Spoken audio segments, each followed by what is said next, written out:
Assalamu alaikum and very good afternoon dear students. So here we are going to start with this chapter's activities, basically the brainstorming activities. In the previous lecture we discussed about the explanation part of the chapter, right?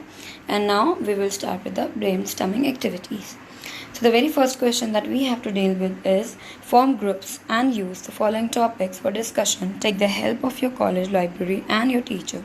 So basically what we have to do is we have to discuss about these topics. Okay, here are some of the topics. Need for democracy. Basically we have to discuss what's the need of democracy, then features of Constitution of India, then what's freedom of speech, dictatorship versus democracy, qualities of an individual, of an ideal politician, equality before law. These are the some of the topics which we have to discuss. So the very first one is the need for democracy. So democracy is a fair way to put people into power. Okay, that why do we need democracy? That's what is discussed here. Freedom granted to individuals to live a life of their choice. Criticism from opposition to the government in power.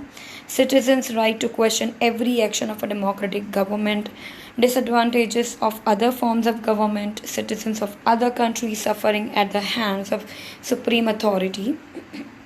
Now, then another topic is features of the Constitution of India. So basically we have to discuss that what points can be discussed in it. So here are some of the points that we can discuss in this topic. That is, first is drafting of the Constitution of India. The second one is its structure, parts, schedules and appendices. Now coming to the third point, sections pertaining to the legislature, government and judiciary. And the fourth point that we need to discuss is flexibility and scope of amendments. Okay, now coming towards another topic, that is another point, that is freedom of speech. So what we can discuss in freedom of speech is the meaning and what it stands for, the necessity of freedom of speech, how people can suffer if freedom of speech is denied, adverse consequences of misuses of the freedom of speech. Now the another question is dictatorship versus democracy. Dictatorship is like basically the absolute rule of one person, absolute power of one person, and democracy is like for people, right? And as we know, which is run by the people. So explanation of the two terms, the way two governments function, examples of countries following each of the two systems, advantages of democracy over dictatorship, situations that justify the need for dictatorship. Now the another point is qualities of an ideal politician.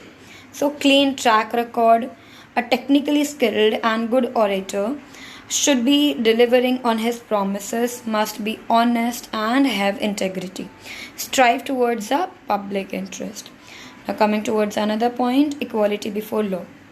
All citizens are equal before the law, as we all know about this, right? No discrimination based on race, religion, gender, caste and place of birth. Why is it necessary in a democracy? Examples from the past that portray equality before the law.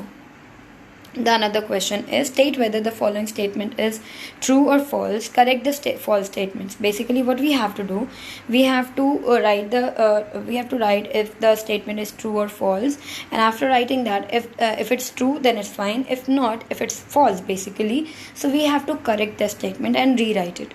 So the very first statement is there is nothing wrong with being grateful to great men. So obviously this statement is true as it has been stated in the chapter, right? So the statement is true. Now the another one, hero worship leads to dictatorship. So this statement is false because it's not given like this in the chapter. How it is? Now the correct part will be hero worship in politics leads to dictatorship. It was not talked about not discussed in general. It was particularly talking about the politics. If you do the hero worshipping in politics, that will lead to the dictatorship. Okay, is that clear? Now moving towards another one, liberty cannot be divorced from equality. So obviously liberty cannot be divorced from the equality. So it's true. One man, one vote, and one vote, one value. As we already discussed this in chapter, right? However rich or poor you are, or you belong to the higher caste or the lower caste, doesn't matter. If you are an Indian citizen, you have a right to cast one vote, and that one vote will be valued or counted as one. So the statement is true. Now the last one, fraternity means common sense. So obviously it's false. Fraternity means the a sense of common brotherhood. So basically it's wrong. So the correct statement is given in front of you. Now coming towards this one. In his speech, B.R. Ambedkar has expressed his deep concern over the absence of two things in the Indian society. Discuss with your partner and complete the web. So what basically it's talking over here, basically in the speech of B.R. Ambedkar, he expressed one of the very deep concern, and he talked about two of the absent things at that time. Okay. And that's what we need to discuss. So absence of two things in the then Indian society. So of that time of Indian society, what was the two things that was missing that he expressed in his speech? So these are the points: social and economic equality, and second is recognition of the principle of fraternity. These were the two things which was missing, which B.R. Ambedkar has mentioned or discussed in his speech.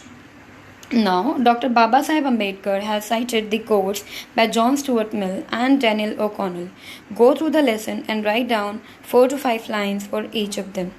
Now, basically, like as we already discussed the chapter, we have already been done with the explanation of the chapter. So, we have come to know that, there were the lines discussed by John Stuart Mill and Daniel O'Connell, which he talked over here. So, that's what we need to talk over here. Okay, that what exactly they said, what exactly they stated, that's what we have to talk over here. So now here, see the first one, first question. Now here is the John Stuart Mill's and Daniel O'Connell's statements.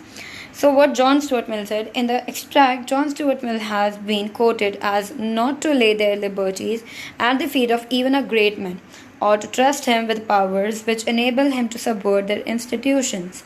This is a word of caution for the people who trust in democracy. It is but natural to get overwhelmed by the achievements of a great man.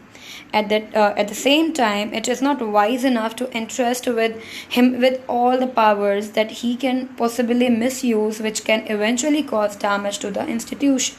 So this is what have been stated by the John Stuart Mill, his opinions and his views. Now coming towards the Daniel O'Connell. So what he stated, in the same extract, Daniel O'Connell has been quoted as no man can be grateful at the cost of his honor, no woman can be grateful at the cost of her chastity, and no nation can be grateful at the cost of its liberty. Daniel talks about the limitations of being grateful to great men, similar to how a man and a woman need to safeguard their honor and chastity respectively while being grateful. A nation must safeguard its liberty. In short, the quote emphasizes the importance of liberty when compared to the gratefulness. Coming towards another question, discuss with your partner and make a list of steps that you feel are essential to unite the people of different castes, races, religions and languages in India. So basically this question you have to do it on your own. Okay, you have to figure it out that what according to you, what do you feel the things which is essential to unite the people. Which kind of people it's talking over here. It's about the people of different caste, different races, religion, languages over in India basically. So what are the some of the important steps or the some of the measures you can take, or you can do something to unite these different people together. So what you can do, or what should be the steps, what are the steps that should be taken, that's what you have to write. Now coming towards another one, write your views, opinions and brief on the following topics. So here are some of the topics given, and on that we have to discuss about the topic. Okay, the very first topic is we must always cast our votes. So why should we cast our votes? What's the importance of the vote? That's what we have to discuss over here. Voting is every citizen's right in a democracy, and it should be exercised religiously. voting makes sure the right candidates get elected and run our government. We cannot blame the non-performance of a government if we do not turn out to vote. Not casting a vote is equivalent to not having faith in democracy. So this is what it's all about. Now coming towards another point, liberty, equality and fraternity lead to an ideal nation. So what we can discuss about it, liberty, equality and fraternity are considered the trinity of democracy. Liberty gives impetus for progress, equality ensures equal opportunities and contentment, and fraternity provide a healthy atmosphere and solidarity in times of distress. These three essentials go hand in hand in an ideal nation. The another one, steps to be taken to eradicate inequality. So if we have to remove inequality, so what we can do for that, what should be the steps taken for that? The preliminary steps to eradicate inequality are imparting education and empowering individuals. These steps to eradicate economic inequality would include employment generation and redistribution of wealth. This can be achieved by a progressive collection of taxes. Social inequality needs to be addressed through social awareness. Strict laws should be formulated and implemented against those who indulge in discrimination. Now, another point, role of youth in creating social awareness. So, what is the role of basically of the youth in social awareness? The youth are the future of a nation. Their contemporary views matter the most and should reach the masses at large. They are an energetic lot and have the ability to execute changes. They know what is in their best interest, and with technology by their side, the youth has all the avenues necessary to create social awareness. Now, another point, let's use a thesaurus along with your partner. Go to library or search the internet for a standard thesaurus to complete the following table. One is done for you. What we have to do, here are five columns in one table. First column is serial number, another is word, and then the type of that word, then what are the synonyms that we can use for it, and then antonyms. Okay, so that's what we have to do. The words are observe, abandoned, grateful, initiative, peril and separation. So the first one, observe, the type is verb and synonym is notice, discern, detect or mark. These are the synonyms, and antonyms are ignore, overlook. This was basically already given, right? We have to start from the second one. So the second one is abandoned. So this is basically verb, okay, and the synonyms are discarded, rejected, deserted and dropped. If you talk about the antonyms, means the opposite words, that is adopted and maintained.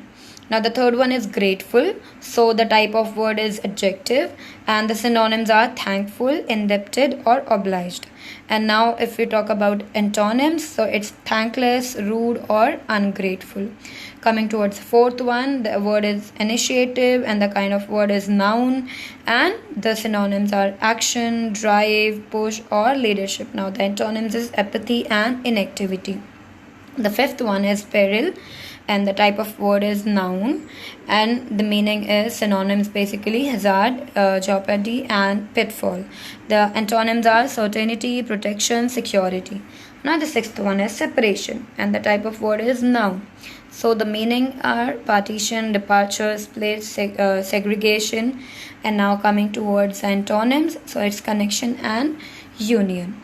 So now the following homographs can be found in the extract. Now basically the question is that we have to talk about the homophones basically. Okay, like the homophones basically homographs, what it is basically like, one word will be there, but the same word will contain the different meanings. Okay, the word will be the same, even the spellings will be same, but it can be used for the different meaning at in the different sentences. So here are some of the homographs given in front of you. So the very first one is form, which is the meaning of that, visible shape of a thing. Okay, now another form is used for a document with information. Then apart from that comes the left. So one left is used for relating to the side, right? And another left is used for the past tense of leave. right? Now another one is deal. So the deal is used for commercial activity or trading. The another deal is used for distributing cards in order. Now the word comes second, so it's numerically following the first, and second unit for measuring time. Now coming towards the feet. So feet is basically the base of legs, and coming towards another meaning of feet is unit of measuring length. Now coming towards the even, so flat or smooth. Then another even means the emphasize with surprise. And now the third even means any number divisible by 2 without leaving a remainder. Now coming towards the part, some but not the whole of anything. The another part means move away from each other. So like that only there are many other words also, like accent, bad, grave, leave, litter, record, just, path. The wound are some other homographs that we commonly hear. So I hope you must have understood this much. The remaining activities we will do in the next lecture.